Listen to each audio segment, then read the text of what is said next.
नमस्कार, daily news Bihar bulletin में आपका स्वागत है और मैं हूं आपके साथ ग्यासुद्दीन लसानी। खबरों की दुनिया में आज की सुबह बिहार के लिए कई बड़ी और सियासी हलचल लेकर आई है। एक तरफ जहां बांकीपुर उपचुनाव के नतीजों ने राज्य के राजनीतिक समीकरणों को पूरी तरह हिला दिया है और प्रशांत किशोर के तीखे बयानों से सियासी पारा चढ़ चुका है, वहीं दूसरी तरफ भारत नेपाल सीमा पर सुरक्षा बलों ने अंतर्राष्ट्रीय घुसपैठ की एक बड़ी साजिश को नाकाम कर दिया है। इसके साथ ही जानेंगे कि पटना हाईकोर्ट से अनुकंपा शिक्षकों को क्या बड़ी राहत मिली है और आज बिहार के किन 8 जिलों में झमाझम बारिश का अलर्ट जारी हुआ है। आइए बिना देर किए नजर डालते हैं आज की सभी टॉप 25 खबरों की, वो भी फटाफट अंदाज में।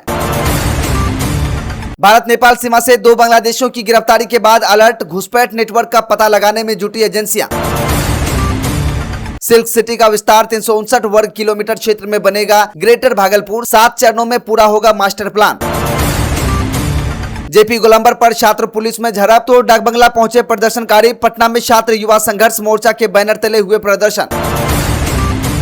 पटना हाईकोर्ट से सम्राट सरकार को झटका, अनुकंपा शिक्षकों की बल्ले बल्ले अब मिलेगी रेगुलर सैलरी। मुस्लिम कर्मचारी की दूसरी पत्नी को भी मिलेगा फैमिली पेंशन का अधिकार, पटना हाईकोर्ट का अहम फैसला। 40 किलोमीटर प्रति घंटे की रफ्तार से चलेंगी हवाएं, मौसम विभाग ने किया अलर्ट जारी।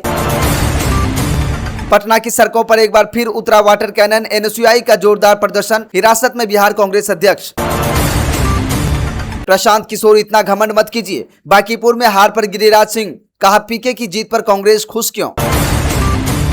सम्राट चौधरी क्या विधायक का एनकाउंटर कराएंगे, ईओ विमल कुमार की हत्या को लेकर भड़के तेजस्वी यादव। कुत्ता बिल्ली खड़ा करने वाले दावे पर रविशंकर प्रसाद की सफाई, बोले मेरे बयान को तोड़ मरोड़ कर पेश किया जा रहा है। बिहार में असिस्टेंट प्रोफेसर की होगी बम्पर बहाली, 211 डिग्री कॉलेजों में 2532 पदों पर होगी नियुक्ति। लोन का झांसा देकर सिम चोरी और खाते में 1.14 करोड़ का खेल, पटना कारोबारी समेत 3 लोग साइबर ठगी के शिकार। तेजस्वी के आसपास रहने वाले कुछ लोगों को हटाना होगा, बांकीपुर उपचुनाव में हार पर भाई वीरेंद्र का बड़ा बयान। बिहार के सरकारी अस्पतालों में बदलेगी प्रसव इलाज की तस्वीर, गायनी ओटी और एलडीआर कॉम्प्लेक्स होंगे हाईटेक। बिहार के क्रिकेट प्रेमियों के लिए खुशखबरी, राजगीर स्टेडियम में दिसंबर में खेला जाएगा पहला मैच, 633 करोड़ की लागत से बन रहा अत्याधुनिक स्टेडियम। चलिए खबरों को जानते हैं विस्तार से। भारत नेपाल सीमा पर अवैध घुसपैठ की बड़ी साजिश को नाकाम करते हुए सशस्त्र सीमा बल यानी एसएसबी के जवान ने सुरक्षा व्यवस्था बेहद सख्त कर दी है। अररिया जिले के आमगाछी बॉर्डर क्षेत्र से बिना वीजा पासपोर्ट भारत में दाखिल हो रहे 2 संदिग्ध बांग्लादेशी नागरिकों रहमत अली और मोहम्मद जमाल हसन जिहाद को रंगे हाथों गिरफ्तार किया गया है। इनके पास से फर्जी दस्तावेज और बांग्लादेशी पासपोर्ट की प्रतियां बरामद हुई हैं। प्रारंभिक जांच में खुलासा हुआ है कि आरोपी काठमांडू के रास्ते भारत में प्रवेश कर सिलीगुड़ी कॉरिडोर होकर वापस बांग्लादेश भागने की फिराक में थे। इस घटना के बाद पूरी सीमा पर सघन चेकिंग अभियान चलाया जा रहा है और केंद्रीय सुरक्षा एजेंसियां अंतर्राष्ट्रीय घुसपैठ नेटवर्क को खंगालने में जुट गई हैं। बांकीपुर विधानसभा उपचुनाव में मिली ऐतिहासिक जीत के बाद जनसुराज पार्टी के संस्थापक प्रशांत किशोर ने भाजपा और राज्य सरकार पर तीखा हमला बोला है। जीत को जनता के अहंकार के खिलाफ जनादेश बताते हुए पीके ने कहा कि बांकीपुर की जनता ने जातीय सीमाओं से ऊपर उठकर वोट दिया है। उन्होंने मुख्यमंत्री सम्राट चौधरी के नेतृत्व पर सवाल उठाते हुए कहा कि लोगों ने भाजपा के स्थानीय नेताओं के घमंड को नकार दिया है। प्रशांत किशोर ने तंज कसते हुए कहा कि बिहार में अब सिर्फ नरेंद्र मोदी के चेहरे, हिंदुत्व या लालू यादव के डर के नाम पर वोट मांगने का दौर खत्म हो चुका है। उन्होंने भाजपा को सलाह दी है कि वह एनकाउंटर की राजनीति छोड़कर राज्य में शिक्षा और रोजगार जैसे बुनियादी मुद्दों पर ध्यान दें। बिहार के न्यायिक इतिहास में एक नया अध्याय जुड़ने जा रहा है। राज्य में ऑनलाइन कोर्ट ट्रायल प्रणाली न्याय श्रुति का पटना में सफल ट्रायल पूरा हो गया है। पटना उच्च न्यायालय द्वारा गो लाइव सर्टिफिकेट जारी किए जाने के बाद अब पूरे प्रदेश में इसे लागू करने की तैयारी अंतिम चरण में है। गृह विभाग के सचिव कुंदन कुमार ने समीक्षा बैठक के दौरान बताया कि राज्य के 968 थानों को सीसीटीएनएस नेटवर्क से पूरी तरह जोड़ दिया गया है। इस नई व्यवस्था से गवाहों, पुलिस अधिकारियों और फॉरेंसिक विशेषज्ञों को अदालत में व्यक्तिगत रूप से उपस्थित हुए बिना डिजिटल माध्यम से बयान और सबूत पेश करने की सुविधा मिलेगी, जिससे मुकदमों का निपटारा बेहद तेजी से हो सकेगा।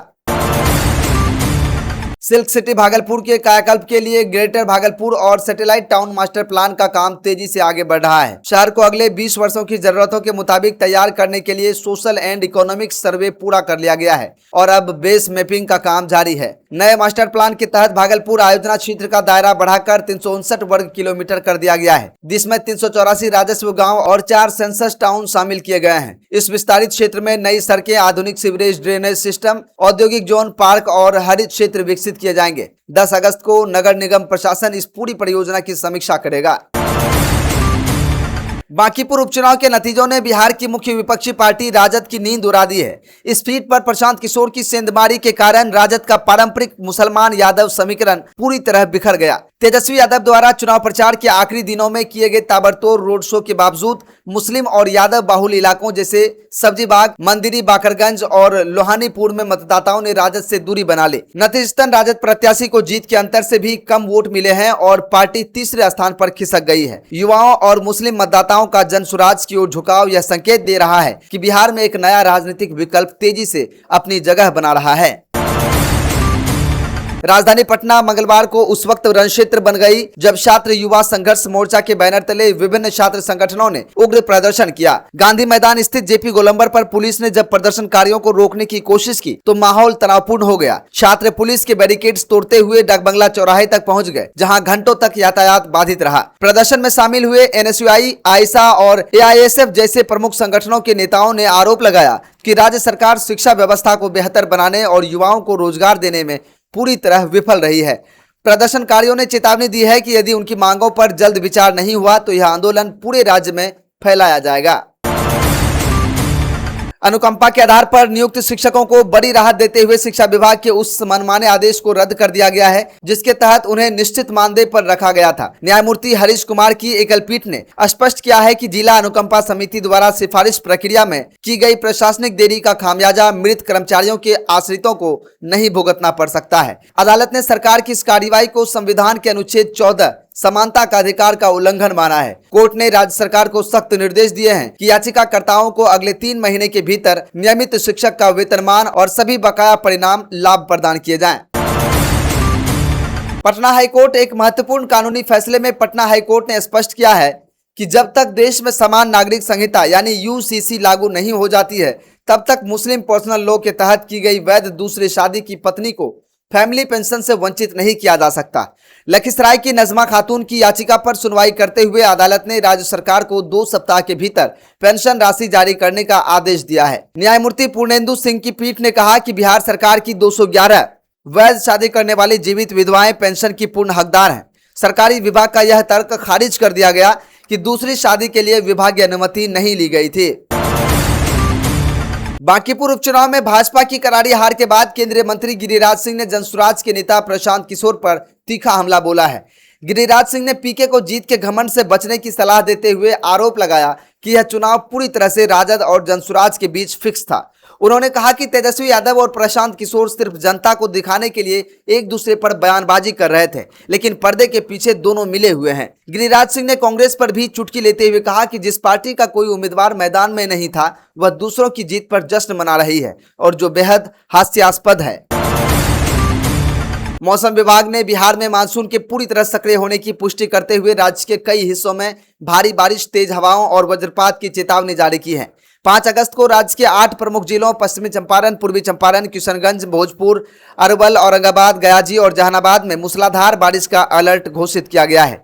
इस दौरान 30 से 40 किलोमीटर प्रति घंटे की रफ्तार से हवाएं चलने और बिजली गिरने की आशंका जताई गई है। लगातार हो रही बारिश के कारण अगले 3 दिनों में राज्य के अधिकतम तापमान में 2 से 3 डिग्री सेल्सियस की गिरावट दर्ज की जाएगी, जिससे लोगों को उमस भरी गर्मी से राहत मिलेगी। तो ये थी आज की 25 बड़ी और महत्वपूर्ण खबरें। बिहार की तमाम छोटी बड़ी राजनीतिक, सामाजिक और प्रशासनिक अपडेट्स के लिए बने रहिए हमारे साथ। अगर आप इस बुलेटिन को YouTube पर देख रहे हैं तो वीडियो को लाइक, शेयर और चैनल को सब्सक्राइब करना बिल्कुल ना भूलें। अगर आप हमें फेसबुक पर देख रहे हैं तो पेज को फॉलो जरूर करें ताकि कोई भी बड़ी खबर आपसे छूटे नहीं। तो दोस्तों, ठीक इसी प्लेटफॉर्म पर फिर मिलेंगे बिहार की नई अपडेट के साथ। तब तक के लिए देखते रहिए डेली न्यूज बिहार। धन्यवाद। आपका दिन शुभ हो।